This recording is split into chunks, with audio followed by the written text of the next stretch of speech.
Bismillahirrahmanirrahim. Alhamdulillah wa masih diberi nikmat mugi-mugi istiqomah manfaat barokah. Istiqomah ngajine manfaat barokah fid dini wad dunya wal akhirah. Bismillahirrahmanirrahim. Qauluhu faslun utawi iki kono fasal swiji. Takbire fasal wa man syariba khamran aw syaraban muskiran. Iki bahas masalah orang yang meminum minuman keras atau khamr atau selain khamr, perkara-perkara yang memabukkan. Nanti ada hukumannya sendiri ketika ada pelaku-pelaku orang-orang tersebut. Qauluhu wa man utawi sapane wong syariba iku lamun ngombe sapa man sing diombe khamron ing khamr arak. Ketika ada seseorang meminum khamr atau arak, au syaraban utawa ombenan muskiron ingkang mendemi memabukkan. Ketika ada seseorang meminum khamr atau arak atau meminum sesuatu minuman yang memabukkan. Ya, pengertian khamr itu bagaimana? Wahia al-mutakhadatu min asiril inab. Nah, itu dalam sarai. Khamr itu minuman yang diproses dari peresan anggur. Jadi minuman yang dibuat dari peresan anggur itu namanya khamr. Ya, tapi di masyarakat kita terkadang ada anak-anak muda yang dimana meminum minuman keras tapi bukan terbuat dari khamr, tidak terbuat dari peresan anggur, tidak dikatakan khamr atau arak.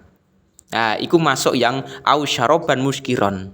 Iku dalam syari'ai min ghairil khamri kan nabid al mutakhadah minazabib. Jadi ada yang di situ memang minuman-minuman keras itu dibuat dari selain perusahaan anggur. Itu tetap haram hukumnya. Minuman yang terbuat dari perusahaan anggur atau yang kita sebut dengan khamr atau arak itu juga tidak boleh haram hukumnya. Atau minuman-minuman yang memabukkan yang terbuat dari selain peresan anggur. Di Indonesia contohnya ciu, contohnya vodka, angker dan lain-lain. Itu banyak sekali contohnya. Nah, ketika ada contoh-contoh demikian, minuman-minuman demikian yang dicontohkan tadi, ikut diminum oleh seseorang, maka hukumannya yuhaddu mongko den had sapa wong kang ngombe alias syarib mau oleh dihad mau sapa wong kang ngombe mau arba'ina kelawan 40. Ketika ada pelaku orang-orang yang meminum arak atau khamr atau selain khamr, ciu, vodka dan lain-lain, perkara-perkara minuman yang memabukkan, itu terkena had 40 jilitan. Lah nek wis ngono 40 jilitan iku, maka seseorang ketika wis terkena hukum 40 jilitan, mungkin teman-teman yang lainnya yang belum pernah merasakan khamr akan merasakan efek jerah alias tidak berani melakukan iku. Tapi di Indonesia kan repotnya kita di masyarakat itu tidak ada hukuman had sampai 40 jilid, enggak ada. Makanya anak-anak muda itu tidak punya rasa takut. Amit sewu ngapuntene. Qauluhu wa yajuzu lan wenang ayab lugo bihi samanina. Waya juzulan menang apa ayab lugo apa yento banget-bangetake sapa imam. Banget-bangetake bihi kelawan had ngombe khamr. Hati syurbi ngombe bihi kelawan hate ngombe khamr. Oleh dibanget-bangetno samanina ing 80. Ing 40. Samanina ing 80. Ketika seseorang sudah terkena kasus atau terkena permasalahan meminum khamr, terus dikenai had, hukuman had oleh seorang imam, maka seorang imam bisa menghukum sampai 40 jilid. Atau misalkan pengen ditambahi, enggak masalah, itu tergantung dari pimpinan atau imamnya. 40 kurang misalkan, ditambahi enggak masalah. Karena mungkin saking sering terus melakukan meminum khamr mabuk-mabukan, akhirnya ditambahi sampai 50 jilitan, enggak masalah. Tambahi meneh sampai 60 jilitan, enggak masalah. Maksimal adalah 80 jilitan. Nah, itu memang berlaku bagi orang-orang yang meminum khamr atau selain khamr, perkara-perkara sing memabukkan. Jadi ketika nantinya ada orang-orang pelaku demikian kok dihukum imam melebihi 40 jilid, itu enggak masalah. Yang penting tidak melebihi 80 jilidan. Ditambahi sampai 60 enggak masalah, 70 enggak masalah.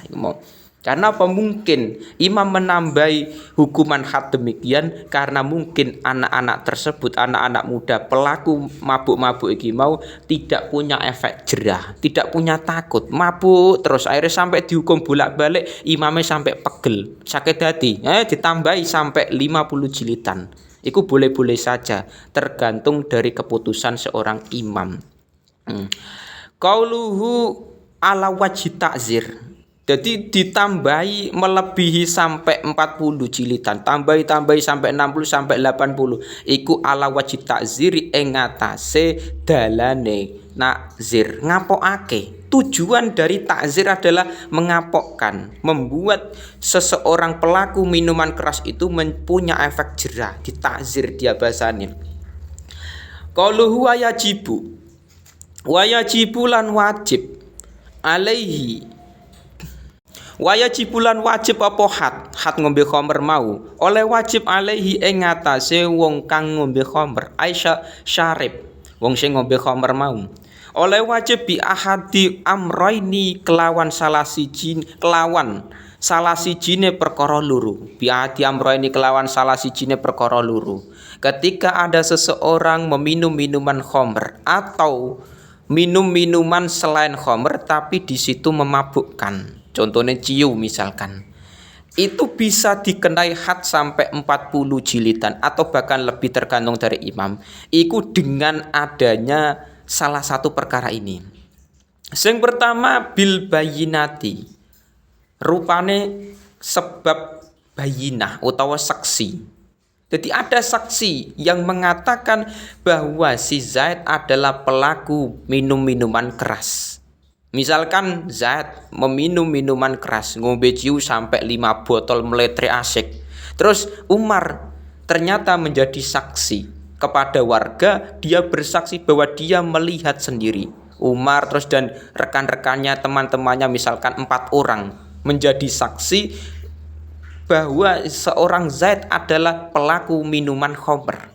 Nah, makanya ketika ada 4 orang atau lebih yang di situ menjadi saksi bahwa Zaid benar-benar pelaku minuman keras, maka Zaid bisa dikenai hukuman syarib, hukuman had meminum minuman keras. Nah, jadi soalnya sudah ada saksi. Nah, atau misalkan tidak ada bayinah saksi, tetapi di situ awil ikrori utawa pengakuan. Jadi tidak ada yang tahu, tapi si Zaid itu mengaku bahwa dirinya adalah pelaku minuman keras.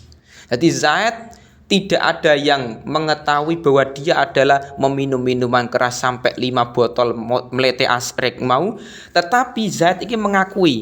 Jadi bilang ke masyarakat, ke warga, ke pemerintah, ke imam bahwa dia adalah pelaku minuman keras, mengonsumsi khamr sampai 5 botol meletre asik. Nah, ketika sudah ada ikrar pengakuan dari dirinya, maka dia bisa dikenai had hukuman meminum khamr. Jadi ada 2. Ada kalanya memang orang lain mengetahui atau menjadi saksi bahwa Zaid adalah pelakunya, atau misalkan ikrar pengakuan bahwa dia memang tidak ada saksi tapi dia mengakui bahwa dia benar-benar pelaku minuman keras. Makanya repotnya di masyarakat kita perlu yang namanya hukuman-hukuman ta'zir, hukuman-hukuman had aslinya seperti itu. Agar apa? Masyarakat anak-anak muda terutama yang belum pernah melakukan minum-minuman keras itu punya rasa takut akan hukuman tersebut. Qauluhu wala yuhaddu lan ora den had sapa wong, ora den had bil qai sebab muta-muta. Wal istingkahi lan sebab wujude ambune khamr. Ketika ada seseorang yang di situ memang misalkan Zaid, iku ternyata mutah-mutah. Iku tidak bisa kita hukumi bahwa dia dikenai hukuman had meminum khamr, enggak bisa. Jadi dia bisa dihukumi itu sebab adanya 2 tadi. Salah satu adanya saksi bahwa 4 orang atau 5 orang atau lebih melihat bahwa Zaid adalah pelaku minuman keras, atau dia mengaku sendiri. Tapi nek cuman Zaidku cuman muta-muta saja, iku nggak bisa langsung. Misalkan Zaid muta-muta, terus kita sebagai warga, terus Zaid adalah pelaku minuman khamr, nggak bisa. Karena kita hanya melihat dari sisi mutah-mutai saja, nggak mengetahui ketika Zaid meminum khamr. Wal istingkah, ada kalanya memang di situ kita mencium baunya khamr dari mulutnya Zaid. Jadi Zaid misalkan kita dekati, ternyata mulutnya itu bau khamr misalkan. Nggak bisa langsung kita hukuman syarib itu nggak bisa. Jadi kita bisa menghukum syarib pelaku minuman keras atau pelaku mabuk iki mau itu dengan catatan memang adanya saksi yang melihat atau misalkan ikrar pengakuan dari dirinya sendiri. Nah, itu memang bisa. Nah, di repotnya di masyarakat kita ada pelaku-pelaku ada pelaku-pelaku orang yang meminum khamr itu tidak ada hukuman seperti ini. Jadi anak-anak muda, amit sewu ngapunten tidak punya rasa takut, tidak punya efek jera ketika dia melakukan mabuk-mabuk minuman keras. Karena apa? Dia tidak dikenai hukuman had seperti ini. Coba kalau seandainya hukuman had ini diterapkan di Indonesia, mungkin anak-anak muda akan punya efek takut. Nah, yang penting apa? Ke depannya anak-anak kita, generasi-generasi kita, masyarakat kita, bocil-bocil kita di masa depan perlu kita bekali ilmu agama. Kita bekali ilmu agama, titipkan ke orang-orang alim, kiai-kiai, agar nantinya apa? Anak-anak kita iki, bocil-bocil kita menjadi orang yang soleh-soleha, menjadi orang yang dijauhkan dari minuman khamr, menjadi orang yang dijauhkan dari pelaku-pelaku orang-orang yang mabuk-mabuk minuman keras. Nah, harapannya seperti itu. Jadi pentingnya generasi-generasi kita itu ngaji, mengetahui ilmu agama agar dia bisa menjauhi perkara-perkara haram, salah satunya adalah mabuk minuman keras. Itu penting.